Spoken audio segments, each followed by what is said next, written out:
I think I didn't do anything wrong. Just had a little fun at my husband's promotion party. It was only flirting, nothing serious. At least, that's what I told myself. But when the legal papers landed in my mailbox, I realized my husband saw it very, very differently. The mirror reflected back a woman who knew she looked good. At 32, I still had it. The curves that turned heads, the smile that made men stumble over their words. Tonight was Evan's big night, his promotion party, and I was going to make sure everyone remembered Mrs. Marilla Vane. "You look beautiful, honey," Evan said from behind me, adjusting his tie nervously. At 35, my husband was still that quiet, ambitious man I'd married 8 years ago, sometimes too quiet for my taste. "Just beautiful?" I teased, spinning around in my red dress. I was going for stunning. He smiled, but I caught something in his eyes. Worry? "Marilla, about tonight, could we keep things, respectful? This is really important for my career." I laughed, the sound echoing in our spacious bedroom. "Evan, you're being ridiculous. I'm always respectful. I'm just naturally social, unlike some people." I know. It's just that Jonas will be there, and he's my boss now. I don't want any misunderstandings. Jonas Blair, 48, divorced, and undeniably charismatic. I'd met him at a few company events, and yes, there had been some harmless flirting. What was wrong with a little fun? "You're being too sensitive," I said, brushing past him to grab my purse. "I can handle myself around your precious boss."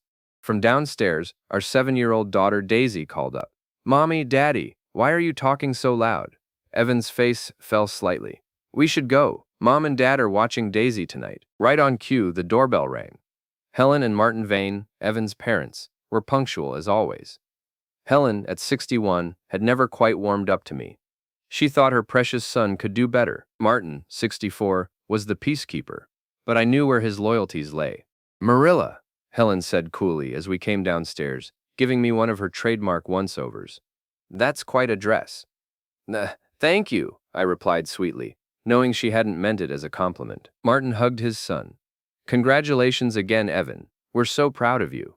Daisy ran up to me, her little face scrunched with concern. "Mommy, are you and Daddy fighting?" "Of course not, sweetheart," I said, scooping her up. "Daddy's just nervous about his party." Helen shot me a look that could freeze water. "I'm sure everything will go perfectly fine," she said in that tone that suggested she expected the opposite. As we were leaving, my phone buzzed. A text from my sister Fiona.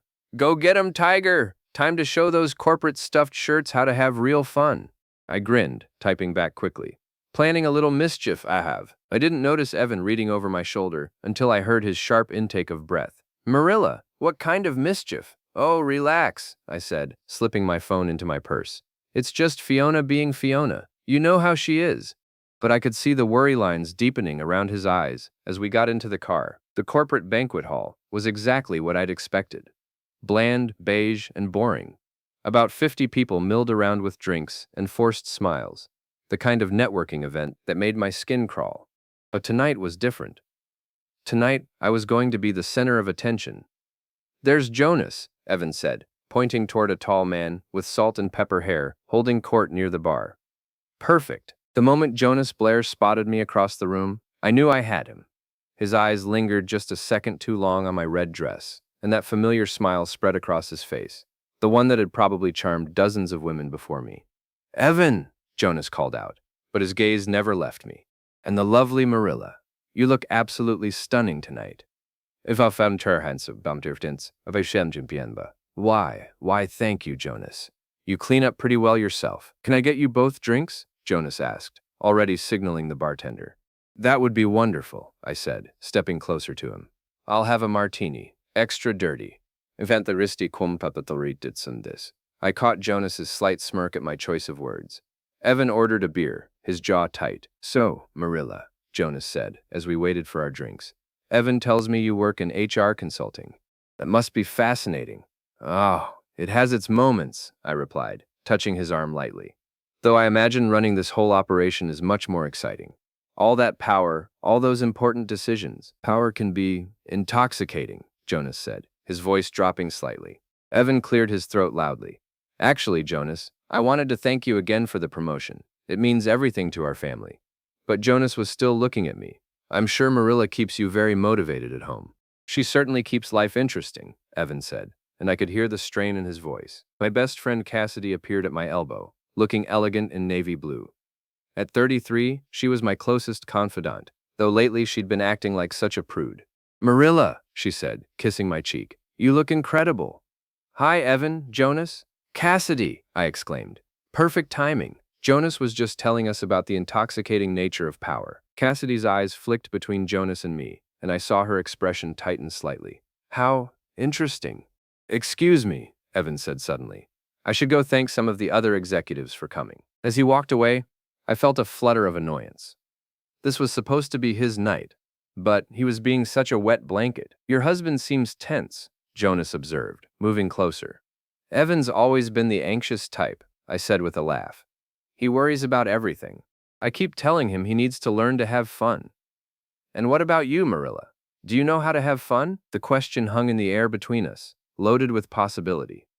I was very aware of Cassidy shifting uncomfortably beside me. "I think I do," I said, meeting his gaze directly. "Marilla," Cassidy interrupted.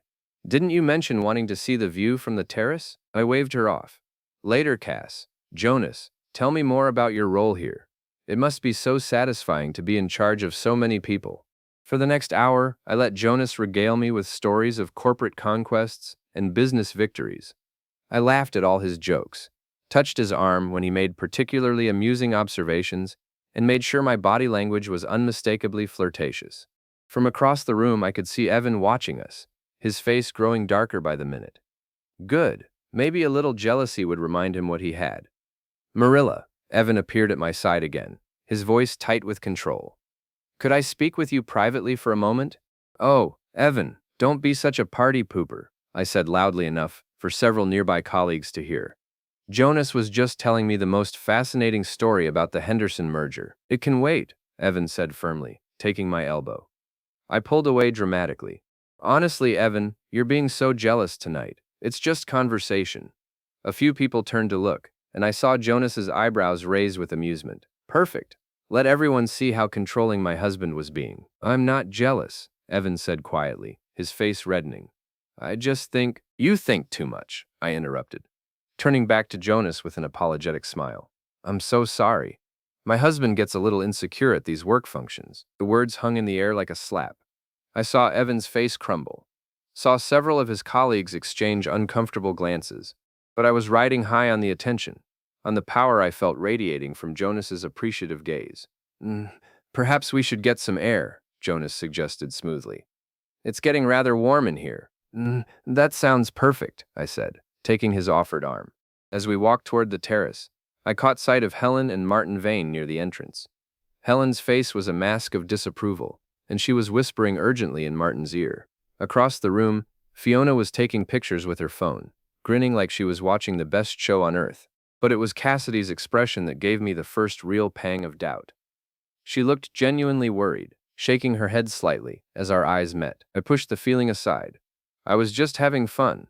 There was nothing wrong with a little harmless flirting. On the terrace, Jonas moved closer, his hand brushing against mine as we leaned against the railing. "You're quite captivating, Marilla," he said softly. "Evan's a lucky man." "Is he?" I asked, looking up at him through my lashes. Jonas smiled, leaning closer. "Perhaps we should continue this conversation somewhere more private. I know a lovely little restaurant not far from here." My heart raced. This was it, the moment of truth. I could go back inside to my anxious husband and his boring colleagues, or I could grab hold of this excitement, this feeling of being truly desired. "I'd like that," I whispered. Jonas's smile widened. He leaned in close, his breath warm against my ear. "Meet me there in an hour. I'll text you the address." When I turned around, Evan was standing in the doorway, his face white as paper. Our eyes met across the terrace, and I saw something die in his expression. Without a word, he turned and walked away. I found out later that he left the party without saying goodbye to anyone. The restaurant Jonas had chosen was exactly the kind of place I'd imagined. Dim lighting, intimate booths, and the sort of atmosphere that whispered of secrets and possibilities. I'd gone home first, changed into something even more alluring, and told myself I was just extending the evening's fun. Evan hadn't been there when I arrived. Good. I didn't need his disapproving looks ruining my mood. Jonas was waiting at a corner booth, looking relaxed and confident in his expensive suit. He stood when he saw me, his eyes appreciative as they took in my black cocktail dress. "You came," he said, kissing my cheek in greeting. "Did you think I wouldn't?" "I hoped you would. Please, sit." The wine he'd ordered was perfect, smooth and warming. As we talked, I found myself leaning closer, laughing more freely than I had in months. This was what I'd been missing. The thrill of being pursued, of being the center of someone's complete attention. "Tell me about yourself, Marilla," Jonas said, his fingers brushing mine across the table. "What makes you happy?" "Feeling alive," I said without hesitation. "Feeling like I matter, like I'm more than just someone's wife and someone's mother." "You're definitely more than that," he said, his voice low and intimate. My phone buzzed insistently. Cassidy's name flashed on the screen, followed by a string of increasingly urgent texts. "Where are you?" "Evan left the party early. People are talking." "This is getting out of hand, Marilla. Please just come home." I silenced the phone and slipped it back into my purse. "Problems?" Jonas asked. "Just my friend being dramatic. You know how women can be?" He laughed, refilling my wine glass. "I do indeed. Though I have to say, you're not like most women I know." "How so?" "You're not afraid to go after what you want. It's refreshing." What did I want? Looking across the table at Jonas, feeling the warmth of the wine and the intoxicating rush of his attention, I thought I knew. "My marriage," I began, then stopped. "Yes? It's complicated. Evan's a good man, but he's so safe, predictable. Sometimes I feel like I'm suffocating." Jonas nodded sympathetically. "I understand completely. My ex-wife used to say I was too ambitious, too focused on my career. Some people just can't handle passion." "Exactly," I said, perhaps a bit too loudly. The wine was making me bold. "Evan doesn't understand that I need excitement, adventure. He just wants to come home, eat dinner, and watch television." "What a waste," Jonas murmured, his hand covering mine completely now. My phone buzzed again. This time it was Helen's number. I let it go to voicemail, but the interruption broke the spell slightly. I started. "One more drink," Jonas suggested. "The night is still young." But even as I nodded, I felt a small knot of anxiety forming in my stomach. Where was Evan? What was he thinking right now? I pushed the thoughts away. I deserved this. I deserved to feel wanted, desired, alive. "You know," Jonas said, leaning closer, "I've been thinking about you since the first time we met at the Christmas party last year." "Really? Really? You have this energy, this magnetism. It's quite powerful." I felt myself glowing under his praise. When was the last time Evan had said anything like that to me? "I should be honest," I said, the wine making me reckless. "I'm basically single. My marriage is, well, it's not really a marriage anymore." The lie slipped out so easily, I almost believed it myself. Jonas's eyes gleamed. "Is that so?" Before I could respond, my phone rang loudly. Evan's name appeared on the screen, and suddenly the romantic atmosphere felt suffocating. Excuse me," I said, stepping outside to answer. "Marilla, where are you?" Evan's voice was strained, desperate. "I'm out with friends," I said automatically. "What friends?" "Cassidy's been calling me looking for you. My parents are worried sick. Daisy keeps asking where you are." Guilt stabbed through me at the mention of our daughter. "I'm fine, Evan. Stop being so paranoid." "Paranoid? Marilla, you disappeared from my promotion party with my boss. People saw you leave together." "We're just having drinks," I said defensively. "God, you make everything sound so sordid." "Come home, please. We need to talk." "I'll be home when I'm ready," I snapped, and hung up. When I returned to the table, Jonas was watching me with an unreadable expression. "Everything all right?" "Just my husband being controlling," I said, forcing a smile.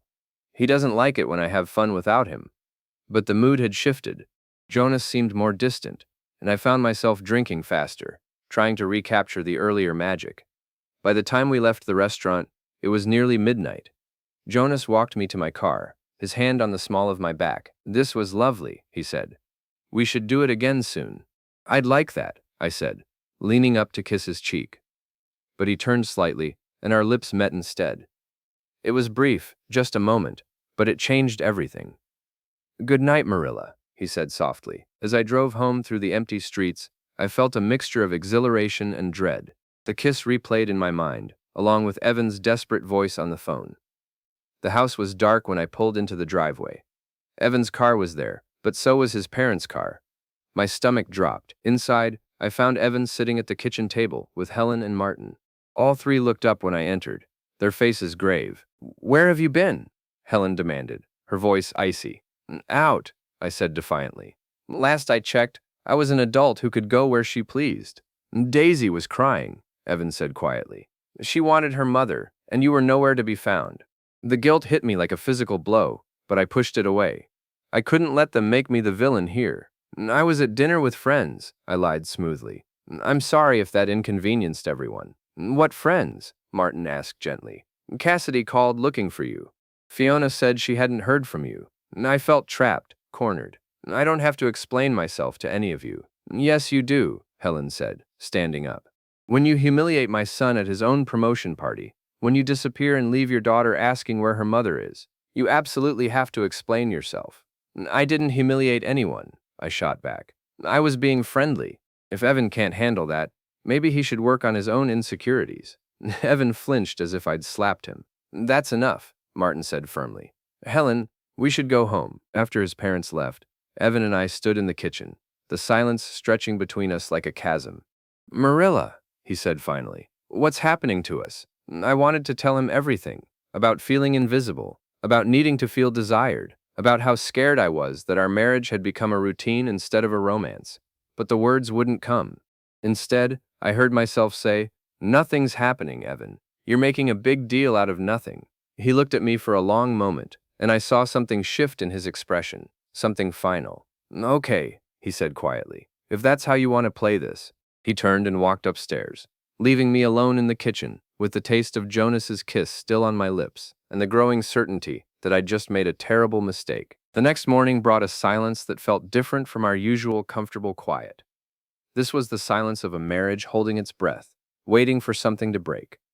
Evan had already left for work by the time I came downstairs. Daisy sat at the kitchen table, picking at her cereal, her small face troubled. "Mommy, why was Daddy sleeping in the guest room?" she asked. My heart clenched.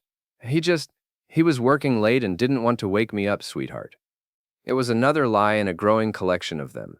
After dropping Daisy at school, I drove to Cassidy's apartment.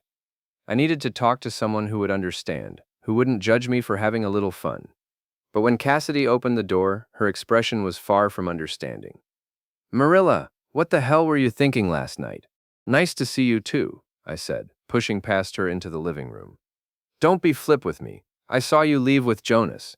Everyone saw you leave with Jonas. Do you have any idea how that looked?" I sank onto her couch, suddenly exhausted. "We just had dinner, Cass. It's not like we ran away together." "Just dinner?" She sat across from me, her voice sharp. "You disappeared from your husband's promotion party with his boss. You ignored my calls. You ignored Evan's calls. Your in-laws were worried sick. Since when are you Team Evan?" I snapped. "Since you started acting like a crazy person," Cassidy shot back. "Marilla, I've been your friend for 15 years. I've supported you through everything. But this is different." "How is it different? I'm just trying to have some fun, to feel alive again." "By humiliating your husband in public? By lying to your daughter? By having dinner with another man while your family falls apart?" Her words hit like slaps, each one making me flinch. But I couldn't back down now. I couldn't admit that she might be right. "You don't understand," I said. "You're not married. You don't know what it's like to feel invisible in your own life. So fix your marriage. Talk to Evan. Don't blow it up by chasing after his boss." "I'm not chasing anyone," I protested. "Jonas and I are just friends." Cassidy stared at me for a long moment. "Do you even hear yourself?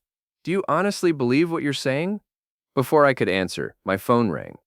Jonas's name appeared on the screen, and I felt my pulse quicken. "Hello? Marilla, darling. I had such a wonderful time last night. I was wondering if you'd like to have lunch today." I was aware of Cassidy watching me, her expression growing more concerned by the second. Yes, that sounds lovely." "Excellent. The same place as last night? 1 o'clock? Perfect." When I hung up, Cassidy was shaking her head. "Marilla, please. Don't do this.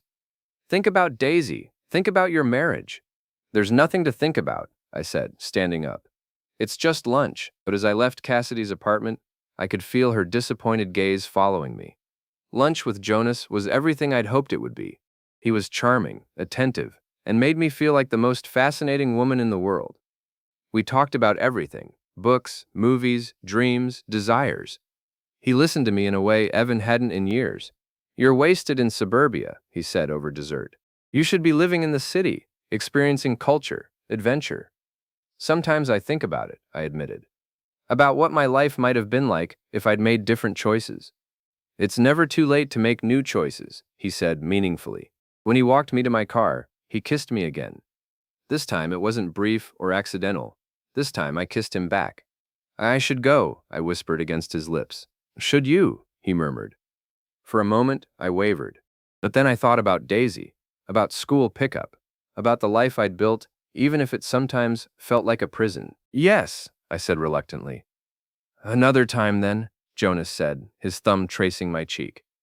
I drove home in a daze, my lips still tingling, my mind spinning with possibilities. Maybe Cassidy was wrong. Maybe this was exactly what I needed. The house was quiet when I arrived. Too quiet. I found Evan in his study, papers spread across his desk, his laptop open. "How was work?" I asked, trying to sound normal. He looked up at me, and I was startled by the coldness in his eyes. "Fine. How was your day?" "Good. I had lunch with Cassidy." Another lie. They were coming so easily now. "Interesting," Evan said. "Because Cassidy called here looking for you around 1:30. My stomach dropped. "Oh well, we had lunch early and then—" "Stop."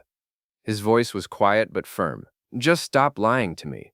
We stared at each other across the room, and I felt the last pretense crumbling between us.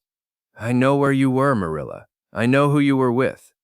"Evan, I can explain." "Can you? Can you explain why my wife is having secret lunches with my boss? Can you explain why you humiliated me at my own promotion party? Can you explain why our daughter asked me this morning if mommy and daddy were getting divorced?" The last question hit me like a physical blow. She asked what? She's 7 years old, and she can see what you're apparently blind to. Our marriage is falling apart. I felt tears prick at my eyes, but I pushed them back. "It doesn't have to be. We can work through this." "Work through what, exactly? Your affair?" "It's not an affair," I protested. "We're just friends." Evan laughed, but there was no humor in it. Friends don't sneak around. Friends don't lie to their spouses. Friends don't kiss in restaurant parking lots. My blood turned to ice. "How did you?" "I hired a private investigator," he said simply. "I needed to know what was really going on." I felt the room spinning around me. "You had me followed?" "I had to. You've been lying to me for weeks. About where you're going, who you're seeing, what you're doing. What choice did I have? You could have trusted me." "Trust you?" Evan stood up, his face flushed with anger. "You've been lying to me, to our daughter, to our friends and family. You've made me look like a fool in front of my colleagues. You've been carrying on with my boss while telling everyone I'm paranoid and controlling. What exactly should I trust?" I opened my mouth to argue, but no words came. Because deep down, I knew he was right. "I want you to stop seeing him," Evan said quietly. "You can't tell me who I can and can't see," I said automatically. "I'm not telling you. I'm asking you. As your husband, as the father of your child, I'm asking you to stop this before it destroys everything we've built."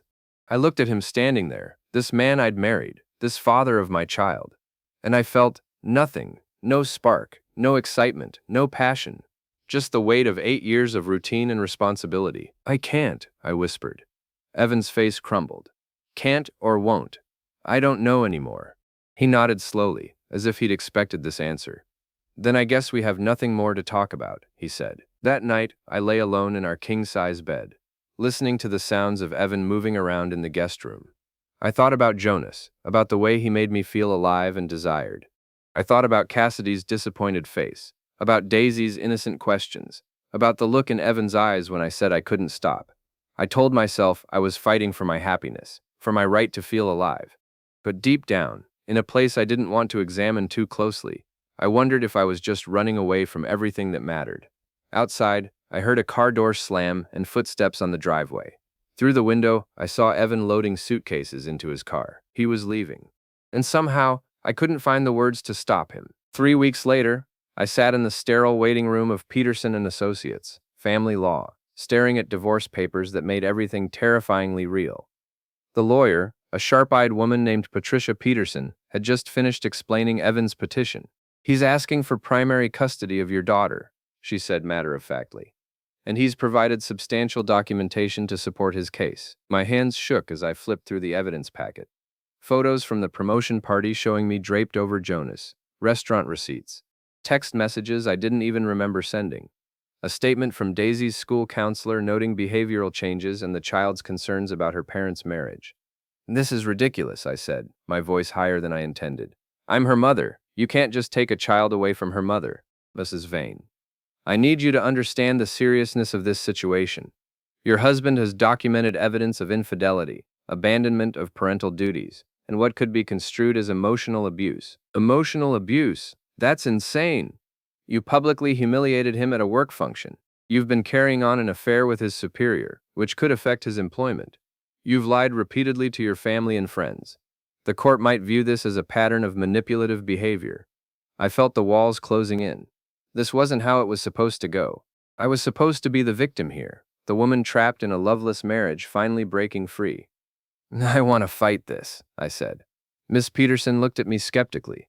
"Mrs. Vane, I have to advise you that fighting this could make things much worse. Your husband is being remarkably generous in his settlement offer, considering the circumstances." "Generous? He's trying to steal my daughter. He's offering joint custody with him as primary guardian. You'd have Daisy every other weekend, and one evening per week. Given the evidence he has, many courts would award him full custody." The room spun around me. "This is all Jonas's fault," I muttered. "He pursued me. He made me think—" "Mrs. Vane," Miss Peterson interrupted gently. "Mr. Blair has provided a statement to your husband's attorney. He claims you told him you were separated and actively pursuing divorce. He says he had no idea you were misrepresenting your marital status." The betrayal hit me like a physical blow. Jonas had thrown me under the bus to protect himself. "That's not true," I whispered. "Can you prove it's not true?" I couldn't, because in my desperation to keep his attention, I had told him exactly what he claimed. "I need some air," I said, standing abruptly. Outside the law office, I called Fiona, my sister, the one person who I knew would take my side. This is unbelievable," Fiona raged when I told her about the meeting. "Evan is being vindictive. He can't handle that you found someone better." "Right?" I said, grateful for her support. "He's trying to punish me for being happy. You should fight this with everything you have. Don't let him intimidate you." But even as Fiona ranted about men and their fragile egos, I felt a growing sense of unease. Was I really the victim here, or had I become something I didn't recognize? I tried calling Cassidy, but it went straight to voicemail. She'd been avoiding me since our confrontation at her apartment. That evening, I drove to the house where Evan was staying with Daisy, his parents' place. I needed to see my daughter, to remind myself what I was fighting for. Helen answered the door, her face like stone. "I want to see Daisy," I said. "She's doing homework. She's my daughter, Helen. You can't keep her from me." "I'm not keeping her from anyone, but I won't have you upsetting her more than you already have." "I haven't upset her. Evan's the one who moved out, who's confusing her with all this legal nonsense." Helen's eyes flashed with anger. "Legal nonsense? Marilla, do you have any idea what you've put this family through? What you've put that little girl through? I haven't done anything wrong. Haven't you?" Helen stepped closer, her voice low and furious.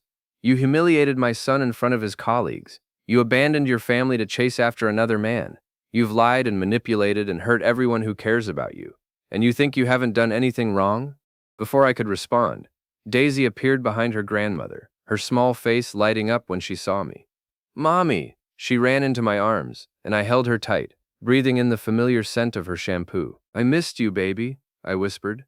"When are you and Daddy coming home?" she asked, looking up at me with those trusting eyes. I felt my heart break a little more. "I don't know, sweetheart." "Daisy!" Evan's voice came from behind us. "Time for your bath." I looked up to see him standing in the hallway, his face carefully neutral. He looked tired, older somehow. "Can we talk?" I asked. He nodded, and we stepped outside while Helen took Daisy upstairs. "Evan, please, we can work this out. We don't need lawyers and courts and all this drama, don't we?" he asked quietly. "Marilla, you're still seeing him." It was true. I'd met Jonas for drinks twice since Evan moved out, but it wasn't the same. He was pulling back, being more careful, and I could feel his interest waning. "It's not what you think," I said. "What do I think?" "I don't know. That I'm some kind of monster, apparently. That I don't love my daughter. That I don't care about our family." Evan was quiet for a long moment. I think you're lost, he said finally. I think you've been unhappy for a long time, and instead of talking to me about it, instead of working on our marriage, you decided to blow everything up. That's not. I think you've convinced yourself that you're the victim in all of this, that everyone else is the problem. But Marilla, look around. Look at what's left of our life together. Look at our daughter, asking when we're coming home. This isn't happening to you. This is what you chose. His words hit harder than any anger or accusation could have. Because somewhere deep down, I knew he was right. I never meant for any of this to happen, I whispered. I know, he said sadly. But it did happen. And now we have to figure out how to move forward. I want to come home, Evan. I want us to be a family again. He looked at me for a long moment, and I saw the war playing out in his expression, love fighting with hurt, hope battling with resignation. Are you willing to stop seeing Jonas? He asked. The question hung between us, and I felt the weight of everything balanced on my answer. I thought about Jonas, about the excitement and passion I felt with him. But I also thought about Daisy, about the home we'd built, about the man standing in front of me who'd loved me for 8 years. I started, then stopped. I wanted to say yes. I wanted to choose my family, my daughter, the life I'd built. But something in me rebelled against giving up that feeling of being desired, of being alive. I need time to think, I said. Evan's face fell, and I saw the last hope die in his eyes. Then I guess you've already given me your answer, he said quietly. As I drove away from his parents' house, I told myself I was being smart, keeping my options open. But the taste in my mouth was bitter, and the face in my rearview mirror looked like a stranger.